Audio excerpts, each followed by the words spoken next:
Welcome back to Fantasy Football RPG, your go-to source for all things fantasy football. Join us for expert analysis, top strategies, and the latest insights to help you dominate your league. Let's level up your game and dive into the nitty-gritty. Without further ado, let's get the action.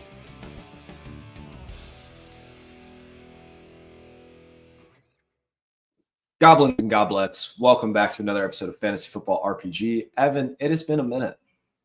It really has. I mean, I just saw you, and then I didn't see you, and I didn't know where you went, Mike, and I was terrified the goblins were going to pop out and just take me away. That would be heartbreaking, but we're back with some day two darlings, some folks that we expect either. I mean, listen, day two darlings sounds way better. Some of these guys might leak into the first round. Some might fall out and be, all the way back in day three, but there's a couple of names that we want to talk about. If you haven't listened to the top 5, go over, listen to that one, get excited about that, then come on over here and figure out some, deeper names to listen to. We are going to go all the way from wide receiver 1, spoiler alert, it's Ted McMillan, to a shout out from the UNLV legend, Ricky White, and everything in between. So let's get it started. Wide receiver 10, Torrey Horton. I have him as wide receiver 8. Evan, you have his wide receiver 13. Tell me something about Horton. I was excited for him going into this season, and then he plays on Colorado State. Yes. So, yeah, just chose not to watch much of him. The couple games that I did watch, I was unimpressed, to say the least. So, honestly, a lot of my scouting on him right now is just kind of vibes at this point in the season. He's a guy that I really don't want to spend too much more time investing in. Maybe I'll watch one more game. But I was pretty heavily invested in the UNLV game. And, quarterback has been, an issue. It's not fun to watch. What I will say, so going back to, what was it, who was the Colorado State Bubba that we were all excited about? Was that? No, that was even further back. I'm losing my mind here. Wasn't it Trey McBride? It was Trey McBride back in 2021. I was like, oh, there's going to be some overlap here. Now that I'm looking at it, there's no overlap. Nope. Torrey Horton, he had a great junior year. He had a great senior year. Now he's a fifth year. Am I saying that right? Am I crazy? He should be a fifth year. Yep. So he is old, but he broke out as a junior, which is exciting. He's a little slim. I'm starting to realize that maybe wide receiver 8 was a little too much. But listen, he's going to make an NFL roster because of prototypical size and solid hands. I don't think that he's the kind of guy that you should be reaching for in your dynasty rookie drafts. But as we work our way up the list, we're going to talk about guys that I'm going to tell you to reach for. But it's not this guy. Jalen Royals, wide receiver 9. Evan, you had him as your wide receiver 7. I had him as my wide receiver 11. Full transparency, everything from, I'm going to say 8 to 15 is just, they're good-ish. They'll probably make a team. They'll make a team. Yep. Will they be impact players? Probably not. Odds are incredibly slim that they are impact players at the next level. So. That's some exciting things. We're getting the listeners fired up.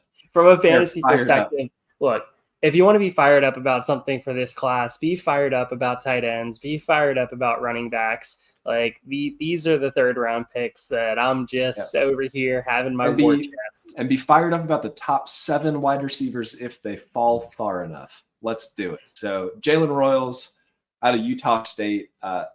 Listen, NFL Draft Buzz says he's going to run a 4.38. I will give you a lot of money to say that he will not run a 4.38. I don't see it. No, he won't. He's going to be in the 4.4s, probably around 4.3, 4.4. Once again, middle of the road wide receiver. But what do you love?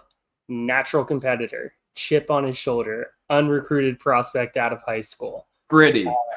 Kind of guy you would let date the coach's daughter. Yeah, exactly.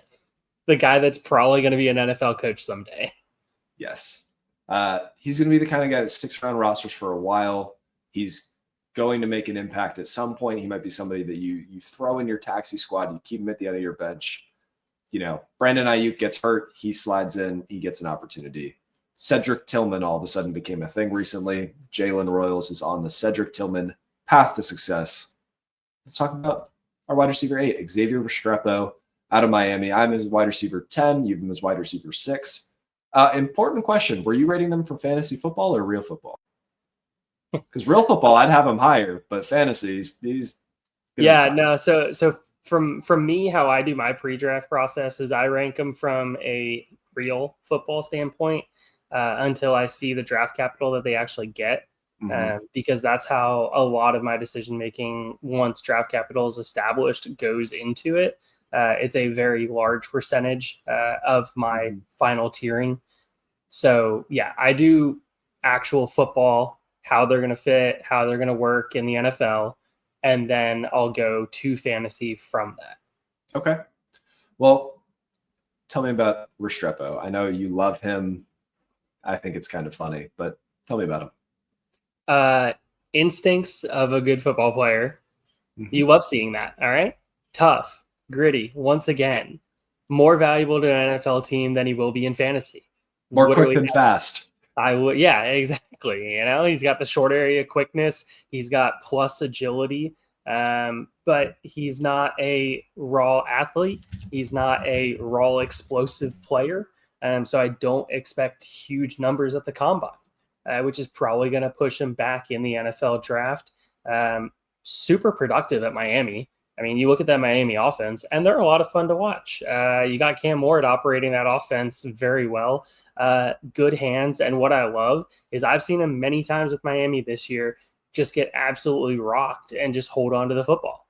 That is what I want to see. I want to see a guy that you're going to go to in college on third down to be able to pick up the first down. And if he has to go over the middle and get rocked by a safety coming back against him, he's going to hold on and he's going to take the hit willingly. Yeah. Listen, I'm not going to bet against him. Certified dog in him. I just won't maybe be betting on him. So I'm just gonna abstain. I think that he is going to be drafted a little bit higher than a lot of fantasy football guys want him to be. I think that he's going to be a very solid, real NFL player. But fantasy football wise, he's not an elite target earner. He's not an elite athlete. He's not a developmental prospect. It's just he's going to stick around on a roster and he's going to be a solid player. But let's talk about somebody that is going to be actually useful for fantasy teams.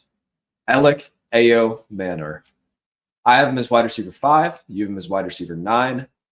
Evan, I'm going to tell you about him. So he was a high school track star. Then he rolls up to Stanford, hurts his ACL, MCL, meniscus, tears all of them. All of 2023, we joke about this. You say that Travis Hunter was beat up. I say that he had 250 yards on the Colorado defense, which was known for their defensive backs. So there was a lot of good things to like there. You put in the notes here that he has struggled through his college career. One moment. How's he doing in 2024? Sorry, I'm just scrolling down here. 48 receptions, 660 yards. That'll work. That'll pay the bills.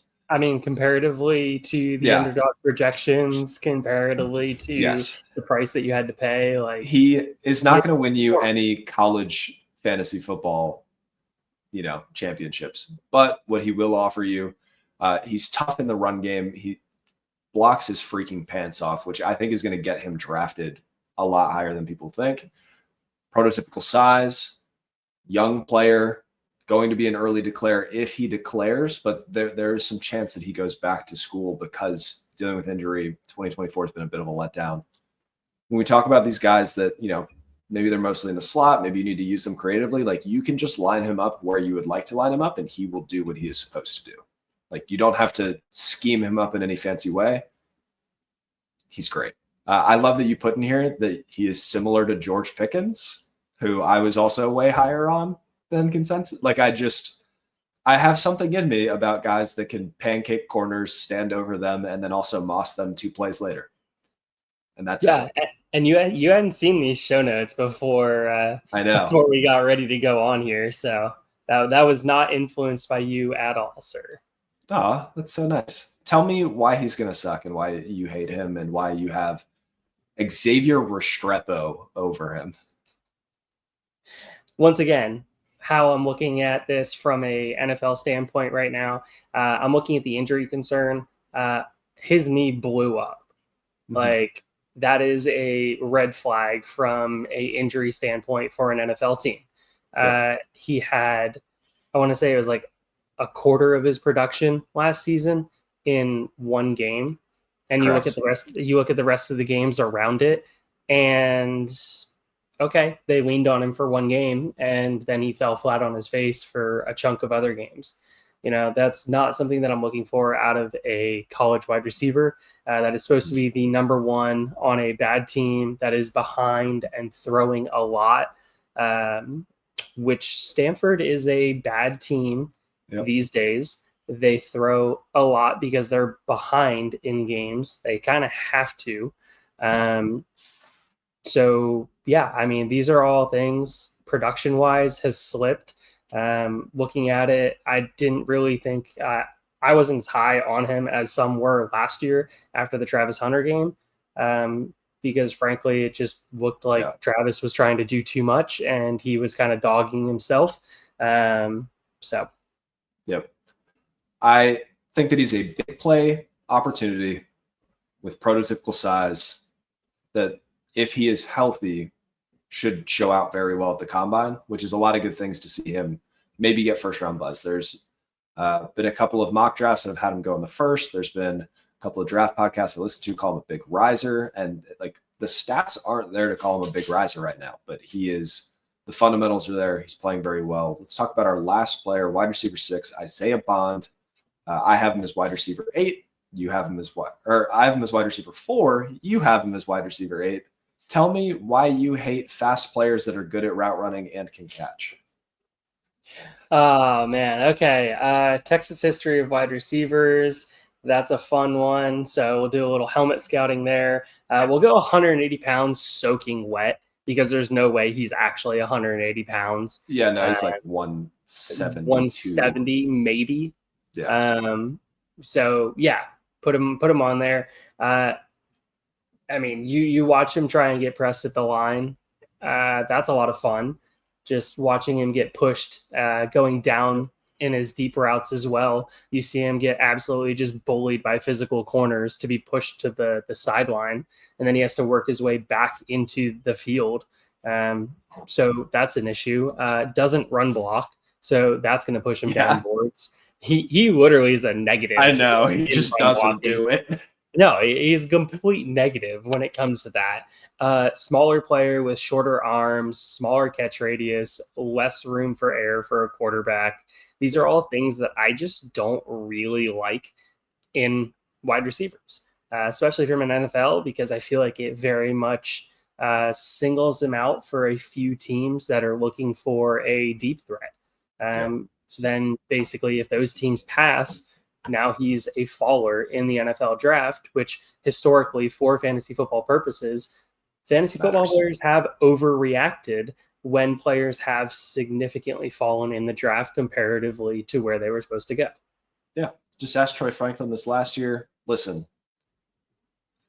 there's a very real chance that he falls in the draft because of his run blocking. There's also a very real chance that he ends up in, I don't know, like Buffalo, or let's see, who else could be in the playoffs? Or he could go to New Orleans at the top of the second.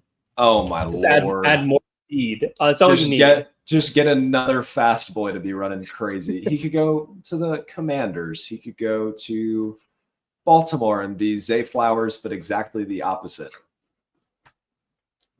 Like, there's a couple of places that, I actually was listening to another mock draft podcast that had a Philly taking him and just making the nastiest wide receiver room in the NFL. For fantasy football purposes, he's going to be a best ball target for me. He is probably not going to be a lineup league guy where I'm like, yes, let me put Isaiah Bond in there. but it's probably going to get good draft capital because as much as people overreact to the run blocking, they also overreact to the combine and to 40 time. And he's fast. But is he going sub 4.3? No, but I think he's going to like flirt with 4.3. Because he's told teammates that he can go sub 4.3. I'd say that too after what Worthy did. But listen. Do you have him over Worthy? Being the Texas fan here. I think so. Nah. I think his route running's a little bit better, but the top end speed and the like dog after the catch may not be there as much. But anyway, we have sleepers to get to next week. So be sure, like, subscribe, hit the bell, say hi. And if you think that any of these players are amazing and awesome and we have them too low, let us know in the comments. If you have players that you want us to talk about or you want me to do a film study on, let us know. We're trying to hang out and just talk a little bit of ball with people at home. So thanks for listening, guys. Evan, I love you. Thanks for listening to another episode of the Fantasy Football RPG Podcast. You can find us on Twitter at FFRPGPod and at FFMikeCash with a K. Don't let the goblins get you. See you next week.